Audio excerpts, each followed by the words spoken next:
Bah, il y a pas mal de gens qui en rêveraient. Alors là, je vais quand même rappeler que mon éditeur pour un livre et moi, à travers différents échanges, j'ai toujours proposé un débat à Zemmour qu'il a toujours refusé. Parce que je pense que je suis celui qui peut lui répondre intelligemment et que tous ceux qui l'attaquent, on va dire par des arguments de gauche antiracistes aujourd'hui, les apathies par exemple, ne sont là, que ce soit consciemment ou inconsciemment, que pour le valoriser. Et moi je pense que défendre hier en Bosnie, aujourd'hui au Kurdistan, l'islam démocratique, l'islam des Lumières, l'islam qui est compatible avec les droits de l'homme, c'est vital, Éric Zemmour. Vous êtes formidable, Bernard-Henri Lévy. Vous défendez toujours les grands peuples, à la révolte. Vous les appelez toujours à la rébellion, quand c'est les Kurdes, quand c'est les Bosniaques, quand c'est les Israéliens, quand c'est les Libyens. Et les Français, jamais.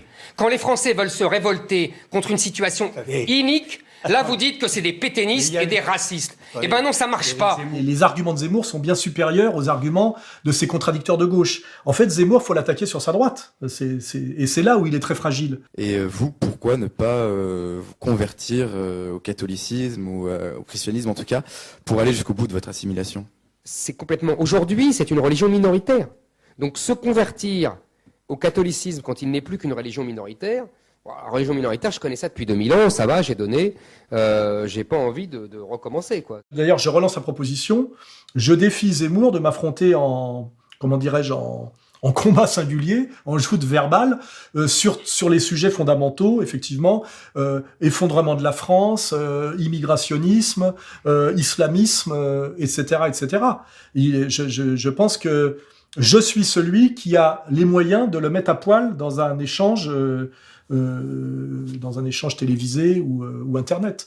Et je crois qu'il le sait un peu, puisque chaque fois que j'échange avec lui et j'amène les sujets sérieux, notamment d'où vient l'islamisme, qui a validé l'islamisme, comment ça se fait que ça passe par l'Arabie Saoudite, qui, je rappelle, est un protectorat américain, qui entretient des relations très profondes et très ambiguës avec Israël. Comment c'est possible que si réellement ce que Zemmour prétend représenter combattaient l'islamisme, eh ben, ils auraient fait sauter l'Arabie Saoudite depuis longtemps. Alors c'est tout à fait l'inverse qui se passe. On voit bien qu'il y a une connivence profonde entre islam radical, sionisme, impérialisme. Okay, you say no preference. There have been reports that Israel's been treating wounded Syrian rebel fighters in its hospitals on the border, including fighters from Nusra Front, which is of course the Al-Qaeda proxy in Syria.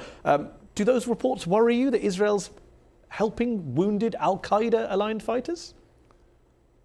As I said before, in a different context, it's always useful also to deal with your enemies in a humane way. Would you also treat Hezbollah fighters? No, I would not treat... Have you not just contradicted what you told me 60 seconds ago about humanely treating your enemies? No. I think as far as Hezbollah fighters are concerned, with them we have a different account. So let me be clear, you're happy to treat Al-Qaeda fighters, but not Hezbollah fighters? Al-Qaeda, to the best of my recollection, has up to now not attacked Israel. Et ça, Zemmour a l'intelligence pour le comprendre. Il ne le dit pas parce que c'est ce qu'il cache, évidemment. C'est que l'islam radical n'est qu'un des volets de la domination impériale pour laquelle il travaille, qu'il souhaite de ses voeux, parce qu'effectivement, il est partie prenante et bénéficiaire de tout ça. Pour le dire de façon plus radicale encore, la question musulmane et le problème musulman n'est qu'un volet de la question juive et de la domination juive. C'est clair et net. Et ça, il a parfaitement les moyens de le comprendre, et c'est ce qu'il doit... Et je veux dire, son rôle même est de le cacher, c'est ça que je veux dire, et d'empêcher que ce soit révélé. Et le problème chez Zemmour, comme je l'ai dit, c'est pas ce qu'il dit, mais c'est ce qu'il dit pas, et le problème, qu'il n'est pas légitime pour incarner le renouveau du nationalisme français. J'ai rien contre lesquels qui marche avec et qui marche derrière, mais il faut qu'il marche derrière. Ça me rappelle quand moi j'étais au PC, j'étais avec la CGT, et nous, dans les manifs unitaires de la gauche, à coups de pompe dans le cul, on faisait passer les mecs de la LCR, qui avaient toujours des casques et des foulards barrés rouge et noir sur la gueule, parce que soi-disant ils avaient peur des RG alors qu'ils travaillaient pour eux même sans le savoir, et qui étaient toujours des couillons étudiants de 65 kilos avec des petites fesses, alors que les mecs de la CGT c'était des travailleurs de 110 kilos. On les faisait systématiquement passer à coups de pompe dans le cul derrière dans la manif, parce qu'il n'était pas question qu'ils manifestent devant nous. Et le problème c'est ça, c'est que dans un combat unitaire, il y a ceux qui sont légitimes pour marcher devant, et le premier, je le rappelle, c'est Jean-Marie Le Pen, 91 ans, le menhir, et puis ceux qui ont le droit de marcher derrière. Et Zemmour, il a le droit, mais marcher derrière, pas devant. Ça, c'est clair et net.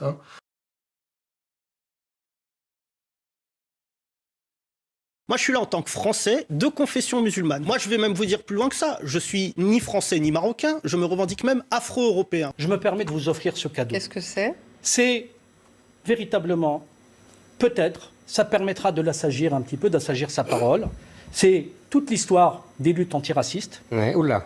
Contre le racisme et l'antisémitisme. Prétendre qu'on aime la France comme vous et dire « moi je n'aime que le peuple français, il n'y a que ça qui m'intéresse, le reste du monde ne m'intéresse pas », ça c'est l'oxymore, ça c'est la contradiction dans les termes. La parole est plus forte que la Kalachnikov. Mais ça, c'est dans vos rêves. Non, non, c'est pas mon rêve, je l'ai essayé et ça a marché. J'ai parlé à des gens qui voulaient ma mort et je leur ai parlé. Est-ce que je t'ai parlé? Oui, après Harry Potter, on est gâtés dans cette émission. Pas du tout. Éric Zemmour.